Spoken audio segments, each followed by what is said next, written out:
You guys, I want to share with you my favorite place to shop online. It's literally a one-stop shop for all the people on your Christmas list. Zulily offers daily deals on thousands of items from up-and-coming brands and household names. You'll find a store full of new things every day, and you'll always get great value and free shipping on orders of $89 or more. Explore toys, clothing, and smart home finds, plus top beauty and wellness trends. Have fun shopping without breaking the bank or leaving your house. Save on clothes, toys, and home decor. New deals every day. That's my favorite part. New shops pop up every single day. Check the link in my show notes to check out Zulily today. Sorry for your new addiction. Not sorry about all the money you'll save this holiday season shopping on Zulily.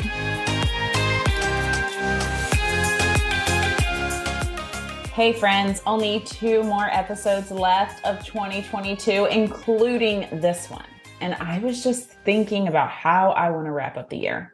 My intention is to keep these final 2 a little shorter and more of a wrap-up vibe to the year and kind of a head start on where my mind's at for myself and for this podcast for 2023. So at the top of the year, I said that my motto was to get in the room. And I used to be so afraid to get in the room with people further along than me. And by the way, if you're watching on YouTube and you've never actually listened to my podcast on those channels, I highly recommend going and checking out that first episode that I did of 2022. You can find it on iHeartRadio, Spotify, Apple Podcasts, all the places. Let me know if you can't find it and I will send it to you because I'm kind of going to be building on that with this episode today. So I was afraid to get in the room, right? With people further along than me. And maybe you can relate to that. I was afraid they would think I was an idiot, basically. I was afraid they would wonder what I was doing in there or think I was a fool for thinking I could do what they were doing. I was afraid they would see me as an imposter, especially as a woman who has been in many boardrooms. But this goes beyond like people further along than me in business. This is down to even standing in a room with people who seem to be further along than me in life. Maybe better homes, better cars, bigger incomes. Like we're our own worst critic, right? And I am very critical of myself in those areas because that's how I was taught to define success, by those measures. And I felt like other people were going to find out that I didn't have my shit together. But that must mean that that's what I'm telling myself, right? That I'm not as far along as I should be, that I'm not as successful as I should be, that what I'm doing is not good enough.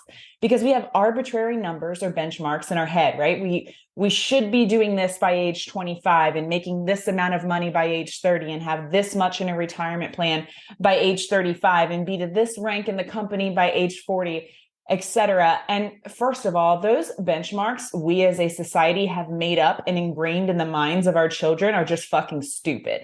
Sorry, not sorry. We are rushing people to reach a level of success by the way, however, that level of success is however we've decided to define it. And we're rushing people to get there without making happiness a factor in whether or not somebody is successful. Or we tell them that their happiness will come when they reach that defined measure of success, which I think is even more damaging. So let's unpack that for a second. First, I had to redefine what success meant for me this year in order to help me get in the room. I had to see success not defined by an outcome or some benchmark that was taught to me, but tied to an effort to work for things that I wanted,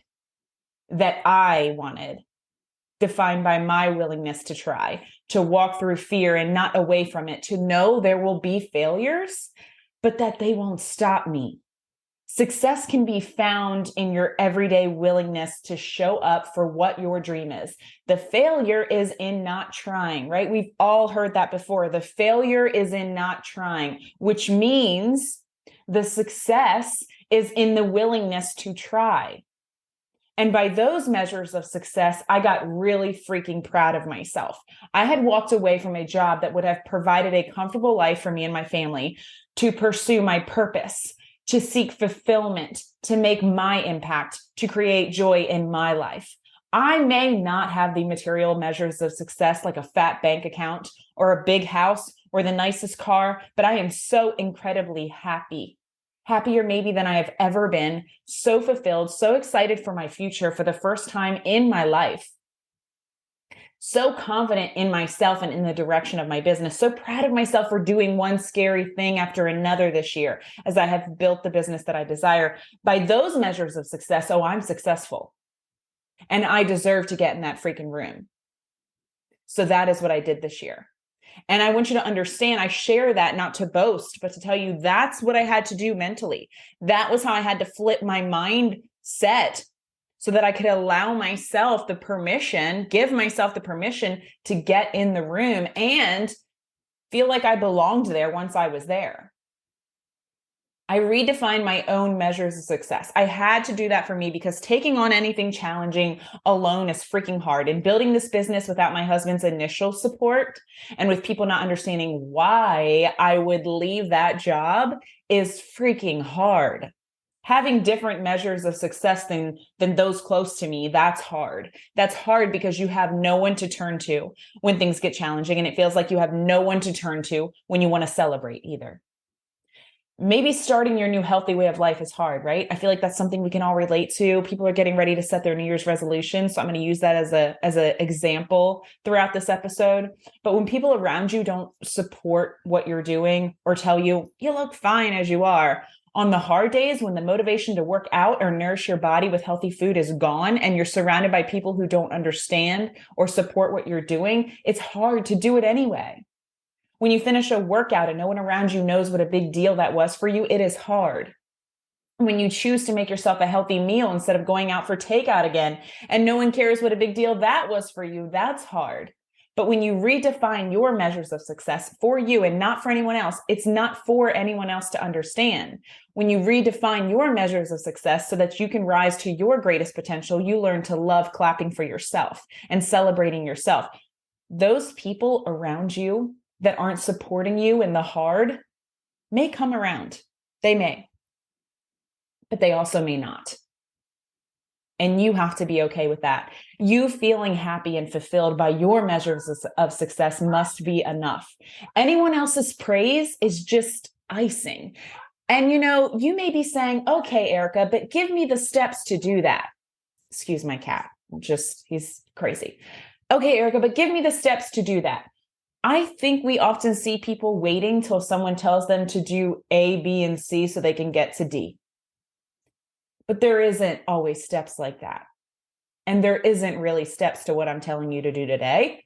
You just have to decide. You have to just do the work one day at a time, redefine your measures of success right now. That is something you could go do. Go write it down. Maybe draw out what success for you would look like in the future. And then every day, write 3 things down that you're proud of yourself for based on those new measures of success. And then clap for your damn self. There you go. Steps 1, 2, and 3. So I gave myself permission and approval to get in the damn room this year. And I've grown so much because of it. My dreams are bigger. The vision I have for my life is more extravagant. What I believe is possible for me has multiplied. And I'm excited for the unpredictability of my future. Getting in bigger rooms makes you dream bigger. So 1, redefine your measures of success and let go of those benchmarks placed on you by society where no one cares if you're freaking happy. They just care if you've got the new purse, the new car, the big house. 2, that way you can give yourself the permission to get in the rooms of people further along than you and feel like you have a place there. And 3, get excited about your own freaking potential and willingness to work for what you want. Stop waiting for people to get excited for you. Those are my biggest takeaways from me to me this year. But I'm going into 2023 with something to add to that. My word for 2023, drum roll, intention. I've gotten over the fear of getting in the bigger rooms, of saying yes to things that scare me. Okay, I'm going to tell you what may seem like a silly story, but it was big for me. Y'all, I was in Punta Cana last week, and my husband and I have been traveling to these all-inclusive resorts for 8 years now. And every time they do the same old daytime pool games where they pull some poor saps from the pool and get them to do ridiculous things in front of a crowd, for like a t-shirt or something. And I've always wanted to get up there, but I was too afraid of looking stupid. And I didn't care that it would be fun because I am just a silly person. I think I have a great sense of humor. I'm always doing silly things to make my family laugh. So I didn't care that it would be fun, that it would make me laugh, that it would bring me joy, that it would help me let go of basing my decisions on the judgments of others. No, I didn't care about those things. I just wanted to be invisible. Not just small, but actually invisible in those moments so that no one could judge me. And this may seem like no big deal to you, but I finally jumped out of that pool when they said they were looking for 3 women and 2 men. I got out so fast. I was the first woman up there. And once I was up there, I knew I was all in. My competitive spirit came out and I didn't give a shit what anybody thought. I also felt a little safer getting up there because it was the kids' pool. And I thought, well, they're not going to make me do anything that's like going to be too disgraceful, you know? So I'm like, that helped me a little bit. I just knew that I wasn't a quitter. I was already up there. I had done much scarier shit this year than doing ridiculous things poolside in Punta Cana among strangers. This may seem like a silly example to you, but it's actually a pretty big deal for me. It was. It shows you how when you start to raise the bar for yourself, it trickles into all areas of your life. Getting up there, even if I look like a fool, just really didn't seem so bad to me anymore because I knew I wasn't going to die. And I knew it would be a fun memory and that I may choose to never do it again based on my experience, but there was only going to be one way for me to find out. By the way, the 3 women tied. The 2 men were the first out, right? And we were promised a gift that we never received, but oh well. My gift was a gift to myself for doing something I was once afraid to do and raising the bar for myself for the next thing.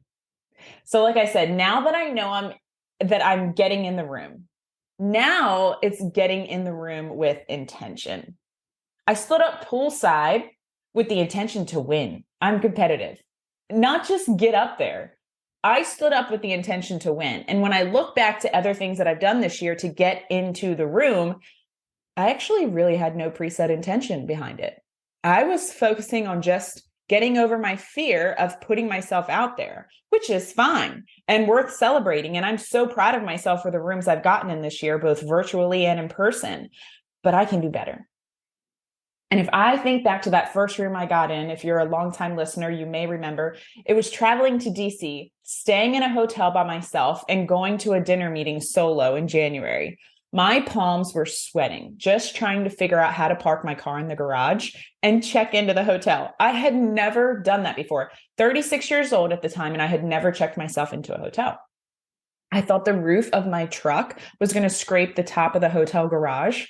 The whole thing was traumatic for me. Okay. Maybe I'm being dramatic, but it felt like it. But I didn't let the fear stop me. It wasn't that I had no fear, right? I just stopped letting it stop me this year. And I hope this podcast has had that same effect on you this year because this is a come with me journey. And I love hearing from you guys who listen week after week telling me I said just what you needed to hear. I love that because I'm really just on here saying things that I myself need to hear too.